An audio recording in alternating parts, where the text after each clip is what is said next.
Salut les amis, Ninglo Junior Boubar, j'espère que vous allez tous très bien. Alors dans cette vidéo, je vais vous proposer 10 expressions françaises composées du mot sans, c'est-à-dire madame expression vous l'avez vu fait ci vidéo bi day ànd ak le mot sans. Mais là, avant l'heure, vous faites que vous baissez le fil, invitez à abonner s'il te plaît. Vous faites abonnez-vous, activez la cloche de notification pour me dire sur une vidéo. Tenez l'un de une heure aussi, il y a une dégagerie avec Biggie pour noter expression dans cette vidéo pour une bonne cofaté. Et maintenant, on attaque la leçon après le générique. La première expression, sans emploi. Sans emploi. T'as une définition de sans et emploi. On peut utiliser comme adjectif ou comme nom masculin. Bref, c'est pour désigner une personne qui n'a pas de travail. Être sans emploi, ça veut dire ne pas avoir de travail, ne pas avoir de métier. Manam moy nit ko xamné amul liggéey en ce moment dal amul liggéey tawraf diko wax ak wët waaw xeyna liggéeyam dafa yaqku fim toll ni dal liggéeyut mom xeyna ab accident dafa ñew laal liggéeyam jaar fa yaqku. Voilà, moi lolo.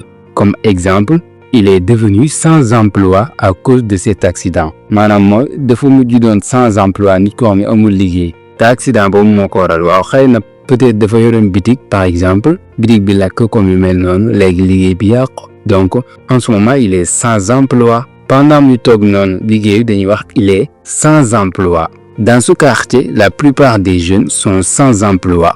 Ci quartier bi ñu nii daal ñoo ëpp ci ndaw ñi amuñu liggéey ay sans emploi lañ. Moo tax mu ni dans ce quartier, la plupart des jeunes sont sans emploi. Nadia, j'ai peur que tu te retrouves sans emploi. Non, ne t'inquiète pas, mon patron est compréhensible et je suis sûr qu'il ne me licenciera pas. Sans voix, ça veut dire être surpris ou être choqué au point de ne rien pouvoir dire. Lolu moy manam dara daf la bett lol. Waaw, daf la ëlëm ba ëmmoo loo wax wala mënoo wax sax. Voilà, souvent on peut utiliser avec le verbe laisser, comme laisser quelqu'un sans voix. Tu m'as laissé sans voix, ça veut dire ëlëm nga ma. La nouvelle m'a laissé sans voix. La nouvelle m'a vraiment laissé sans voix. Ça veut dire nouvelle bi xibaar bi moko déggee daal mënuma wax sax xawma woon lan laay wax daf ma ëlëm. Quand il a appris la nouvelle, il était complètement sans voix. Maanaam sax bi mu yëgee xibaar bi daf ko ëlëm ba xamut woon sax lu muy wax. Alors monsieur, qu'est-ce que vous en dites?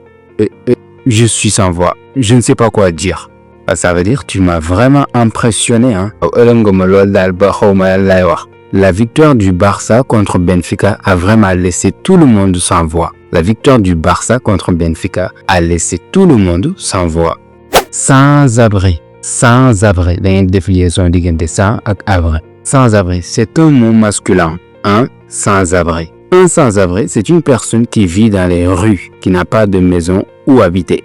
Encore amul fu mu dëkk daal. Waaw. Nit koo xam ne ci mbedd mi la dëkk. Waaw, mooy nit ku ko xamante ne amul ci mbedd yi la dëkk amul logement. Voilà, amul fu mu kër ci mbedd yi rek lay dund lay dëkk. Exemple, j'ai été un sans-abri en France pendant un mois. Loolu mooy France daal nekk naa fa un mois awma logement. Waaw, awma luyaas fu ma dëkk. Man ma dëkk ko différent ci mbedd yi. J'ai été un sans-abri en France pendant un mois. Bu fekkee da ngeen bëgg wax ni jigéen la da ngeen naan une femme sans-abri. C'est une femme sans-abri. Mais sans-abri moom non la boo xam ne masculin la maam dañ ko jigéen la. C'est le sans-abri que j'ai rencontré hier. C'est le sans-abri que j'ai rencontré hier. Maanaam mooy personne dans les rues bi ma dajeel démb. Maanaam koo xamante si ngi ci mbedd mi la dëkk daal le sans-abri bi ma dajeel démb. Quatrième expression, sans scrupule. Da ngeen di considérer comme si le S du mot sans se prononce. Sans scrupule. Mais en réalité, ce S ne se prononce pas. Sans scrupule. Sans scrupule. Ça veut dire sans aucune hésitation. Sans se soucier des conséquences qui risquent d'arriver. Waaw loolu mooy daal def dara ba pare hésité woo. Yow xalaatu sax conséquences yi mën a jur yow da ngaa mel ni daal doo nit. Sa yoon. Waaw li conséquences lu mu mën a jur li ngay def li mu mën a jur loolu li dënti woo ko sax. Voilà moo tax mu ne exemple il m'a menti sans scrupule. Il m'a menti sans scrupule. Maanaam dama fen te xalaatu sax fen mi lu mu mën a jur loolu yoonam nekku si. Souvent dañuy exagérer cette expression maanaam dañ koy dëgëral amplifier ko avec aucun.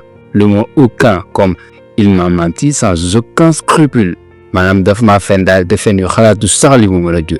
Il a trahi sa femme sans aucun scrupule et uniquement pour de l'argent. maanaam dafa war jabaram te xalaatu sax conséquences yu mu mën a jur. waaw te uniquement loolu pour xaalis rek la waaw saa boo xamante si ni nit daal day def dara ba pare xalaatu conséquences yi li mu mën a jur loolu sóoraale ko yoonam nekku. alors sans scrupule pour marcher dans ce contexte. yéen nga li mu def. lu mu def. Il a volé l'argent du sans-abri sans aucun scrupule. Voilà, n'hésitez pas à utiliser que les amis. En tout cas, c'est une expression que moi, j'utilise vraiment beaucoup. Sans exception. Sans exception. Ça veut dire en incluant toutes les personnes ou objets en question. Sans exclusion.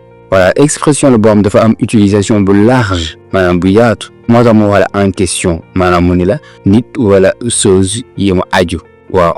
maanaam mooy boo yëpp ngay boole amul benn bu wuute yëpp waaw amul benn buñ ci seppi benn bu ci wuute waaw loolu mooy exception.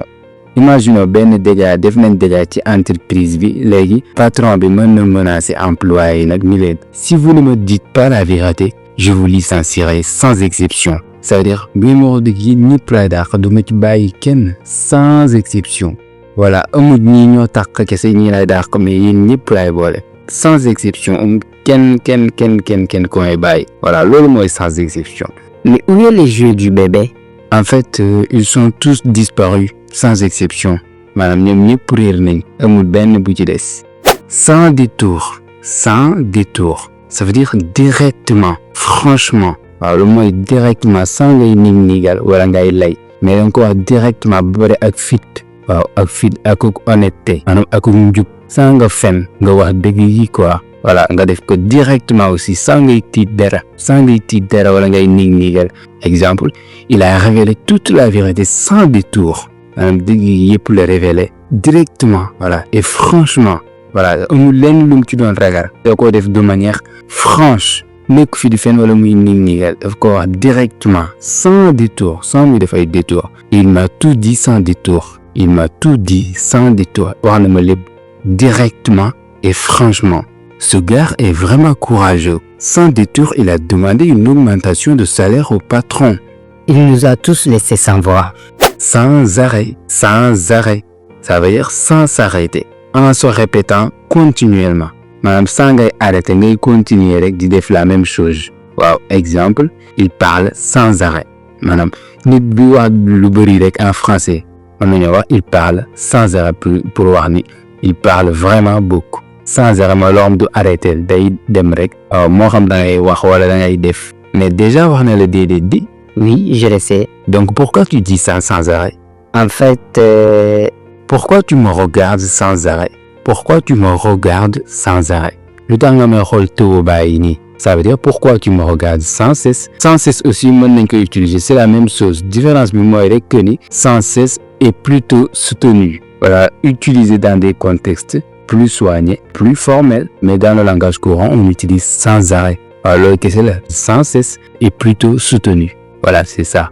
Huitième expression sans vouloir te vexer. voilà sans vouloir vous vexer. bu fekkee nga wax ak nit ñu bëri wala nga wax ak kenn rek bëgg joxe respect quoi bëgg koo respecter. nga ne ko sans vouloir vous vexer. sans vouloir te vexer. ça veut dire ne le prends pas mal mais ce n'est pas pour te blesser mais voilà c'est pour critiquer quelqu'un mais de manière gentille et polie. waaw da ngay critiquer nit mais da nga koy def ci anam bu yaru anam bu ak yarange daal. exemple sans vouloir te vexer c'est plutôt lui qui a raison. waaw maanaam bëgg wala blessé daal bu pour tuutal la waaye moom moo wax dëgg daal. mën nga ko teg tamit à la fin de la phrase comme je pense que c'est plutôt lui qui a raison hein, sans vouloir te vexer. voilà ça veut dire bëgguma la blessé nag. voilà dama lay critiquer dama lay wax lii daal mais ci ay yarange gentiment laa la koy waxee. alors Lamine qu'est-ce que tu penses de ce pantalon? Sans vouloir te vexer, je pense qu'il ne dira pas. maanaam du pour blesser sax wala pour kii la mais gën naa du la jàpp pantalon bi daal du la jàpp. waaw mën ngeen utiliser aussi sans vouloir vous vexer. exemple je ne peux pas accepter votre proposition monsieur sans vouloir vous vexer. maanaam li nga may proposer nii li nga ma bëgg ma def ko nii daal mënuma ko accepter désolé. donc sans vouloir vous vexer bu ngeen di seet ab alternative bu simple man ngeen a gis désolé. Sans gêne, sans gêne, sans gêne. Manière d'agir sans se soucier du déplaisir qu'on peut causer. Une personne sans gêne, c'est une personne qui ne se préoccupe pas du désagrément qu'elle peut causer aux autres. waaw mooy koo xamante amul lu muy rus moom la daf di wax amul lu muy rus quoi waaw comme ni franchement amul lu muy rus exemple mais xanaa waxuñu la sànq ba léegi bàyyi li ngay def. Tu es vraiment sans gêne. Ça veut dire yow amul lu rus quoi amul lu rus sinon kon di nga bàyyi li ngay def. saa boo xam nit amul lu muy rus rek man nga wax il est sans gêne. Il est sans gêne. Être sans gêne. Voilà loolu mooy nit ku amul lu muy rus. À la fin sans doute, sans doute. Sans doute, ça veut dire certainement. Voilà, ça maanaam sans sikk sàkk doute mooy sikk sàkk. Voilà amu ci benn sikk sàkk donc dafa leer dafa wóor. Voilà moom la ñuy wax sans doute. Souvent aussi mën ngeen a dégg sans aucun doute. mën ngeen ko dégg aussi sans aucun doute. benn la rek exemple. lu tax papaam doon ko gëdd. Il a sans doute fait quelque chose. Ça veut dire moom daal wóor na naa ñi ni dafa am lu mu def. lu tax papaam doon ko gëdd daal am na lu mu def moom. C'est sans doute la meilleure solution. C'est sans doute la meilleure solution. loolu moom leer na wóor na naa ñi ni mooy solution bi gën. Voilà sans doute mooy wóor na naa ñi. Par contre sans doute dans le langage courant mën nañu utiliser sans doute dans le sens de peut-être. mën nañu utiliser sans doute dans le sens de peut-être. Probablement maanaam boo xamee ni wóorul comme c'est sans doute la meilleure solution mën na signifie c'est peut-être la meilleure solution mais là en tout cas notez que sans doute signifie certainement maanaam saa boo xam dafa wóor dafa leer nañi mais nag français bi souvent lu ñuy gën di dem langue bi day évoluer quoi mooy mën nañ signification mën nañ changer. Sans doute aujourd'hui on peut l'utiliser dans le sens de peut-être c'est bien possible voilà mais xam ne sans doute cosaan li maanaam au sens propre. Ça veut dire certainement maanaam boo xamante si ni mu ci sikk sàkk dafa wóor. Voilà les gars, c'était tout pour aujourd'hui. Merci d'avoir regardé cette vidéo jusqu'à la fin. Bu fekkee vidéo bi neex na nga laisser un pouce bleu te nga commenter ko aussi, ça fait toujours plaisir. Bu fekkee abonné sur ma chaîne maa ngi lay invité nga abonné, active la cloche de notification pour bañ a manquer suñu yeneen vidéo yi ñëw. bu fekkee am nga ay questions wala ay suggestions mën nga ma ko dugal ci commentaire yi dinaa la tontu incha allah donc man nag dama leen jox dig daje ba ci beneen vidéo. Prenez bien soin de vous les gars. Salut.